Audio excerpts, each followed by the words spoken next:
Hello again, everyone. Welcome to Washington Gun Law TV. I am Washington Gun Law President William Kirk. Thanks for joining us. Hey, it's about 6:30 in the evening. I'm still at my office watching floor debate from the Washington State House of Representatives. Why? Because I want to see if Senate Bill 5078, the high-capacity magazine ban, comes up for a vote tonight. If it doesn't, tomorrow will be its last day. But in the meantime, we need to talk about our new reality. Our new reality is that House Bill 1705 has passed. House Bill 1705, as you will recall, limits or bans the possession of all untraceable firearms as well as all 80% lowers. But does it really do that? And does it really do it when it says it claims to do? Well, we're going to spend some time dissecting that law today. So let's get to know the loopholes of House Bill 1705.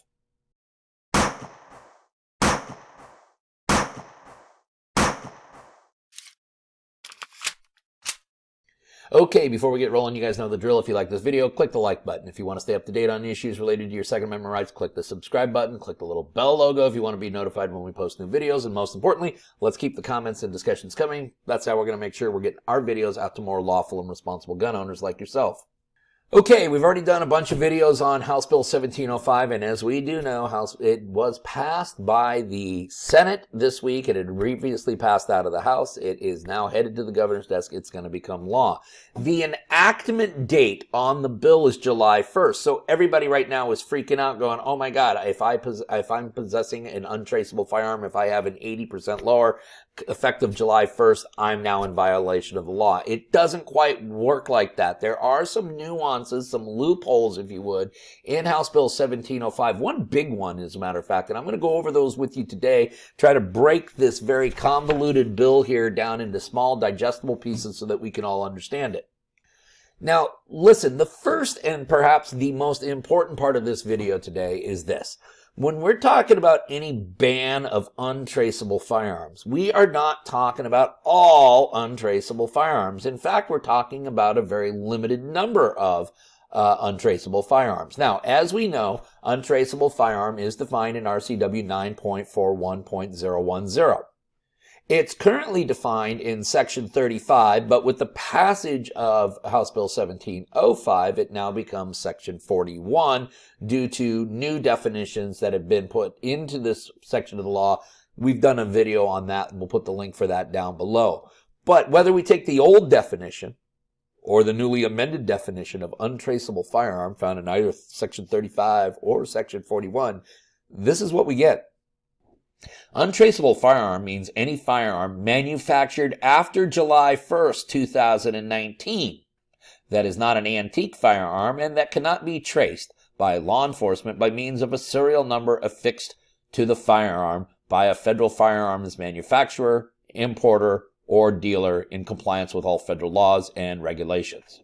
So, when we start talking about the ban of untraceable firearms, what that means is a untraceable firearm that was manufactured July 1st of 2019 or later. If you have a untraceable firearm that falls before that, the law does not apply. Now, don't take it right from my word. Take it from the words of the actual state legislators who were debating this point just last week during the public hearing on 1705. Sorry about that. Thank you, Madam Chair. Tim, how does this treat existing firearms of this type? I'm not sure I understand. So, is this bill retrospective or only prospective? If you have a firearm that doesn't have a serial number now, how does the bill treat that? So if it was manufactured prior to 2019, July 1st, 2019, it is not a violation of the current law, nor would it be a violation of the bill going forward. Okay, so now let's talk about what this bill really does. And there's several sections to this bill. There's 6 sections to it. I'm going to pay attention to the sections 3, 4, 5, and 6, okay? Now, in Section 3, What this does, and once the bill is signed, this part will become effective July 1st of this year. So this is the portion of the statute you'll see that becomes effective immediately. It amends RCW 9.41.190, the part about untraceable firearms, to read as follows now. Except as otherwise provided in this section, it is unlawful for any person to D. manufacture, cause to be manufactured, assemble, or cause to be assembled an untraceable firearm with the intent to sell the untraceable firearm. So what it really does is it just expands the definition of the activities that you can do in piecing together an untraceable firearm, and if you do so with the intent to sell, you are in violation of the law. Okay, so now when it comes to untraceable firearms and 80% lowers, we now have to take a look at sections 4 and 5 of the bill, and I want you to pay careful attention to the enactment date, because the enactment date here is very important. Section 4, which addresses untraceable firearms, would add a new section to RCW 9.41, which would read as follows. No person may manufacture, cause to be manufactured, or assemble or cause to be assembled an untraceable firearm. So you can see there what the legislature is saying is, listen, right now the law is you can't assemble an untraceable firearm with the intent to sell. Once this portion of the bill becomes effective, you will not be able to assemble an untraceable firearm no matter what your intent is. But it's the next section that I want you to really pay a careful attention to. After March 10th, 2023, no person may knowingly or recklessly possess, transport, or receive an untraceable firearm unless the party possessing, transporting, or receiving the untraceable firearm is a law enforcement agency or federal firearms importer, manufacturer, or dealer. And the law will also make the following activity illegal effective March 10th, 2023. 3. No person may sell, offer to sell, transfer, or purchase an untraceable firearm. So, for all of you right now who are completely freaking out that you have an untraceable firearm that was manufactured sometime after July 1st of 2019, thus you fall into the definition of untraceable firearms, do you have to get your firearm printed, serialized, whatever you want to call it, by the enactment of this law? No, you don't. You actually have to have it done by March 10th of 2023.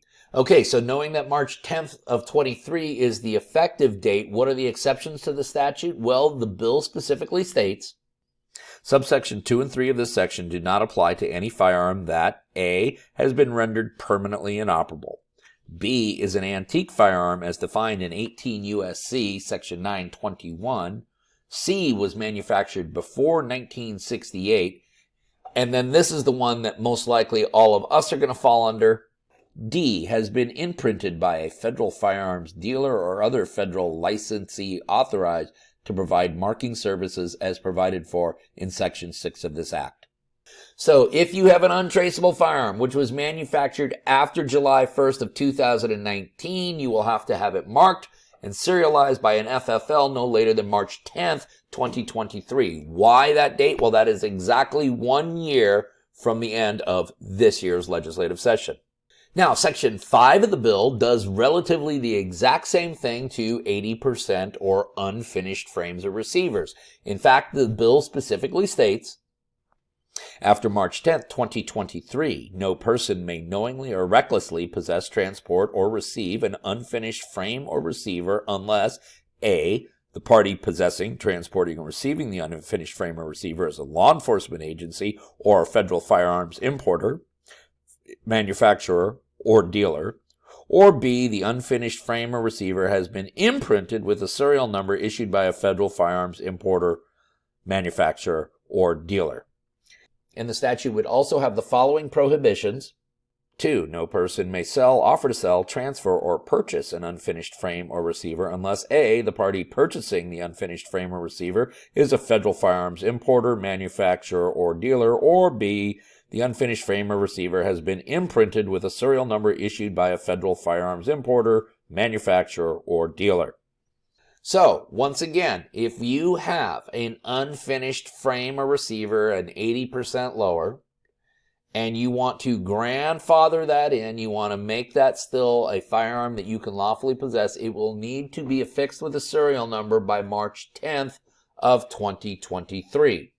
Now, some of you have been asking, well, why don't I just go ahead and engrave my own serial numbers onto the firearm? Well, that's not going to work because of what Section 6 of this bill states, because that adds additional sections to RCW 9.41 that will give licensed FFLs a very specific set of instructions on how, when, and in what manner that frame or receiver needs to be engraved. The statute will state, the firearm or unfinished frame or receiver shall be imprinted with the licensee's abbreviated federal firearms license number as a prefix, which is the first 3 and last 5 digital followed by a hyphen, and then followed by a number as a suffix. The serial number must be placed in a manner that accords with the requirements under federal law for affixing serial numbers to firearms, including the requirement that the serial number be at the minimum size and depth and not susceptible to being readily obliterated, altered, or removed. So for those of you who wanted to just go out and engrave your own serial numbers, kudos to you for wanting to do that, but that will not comply with this bill once it's enacted into law.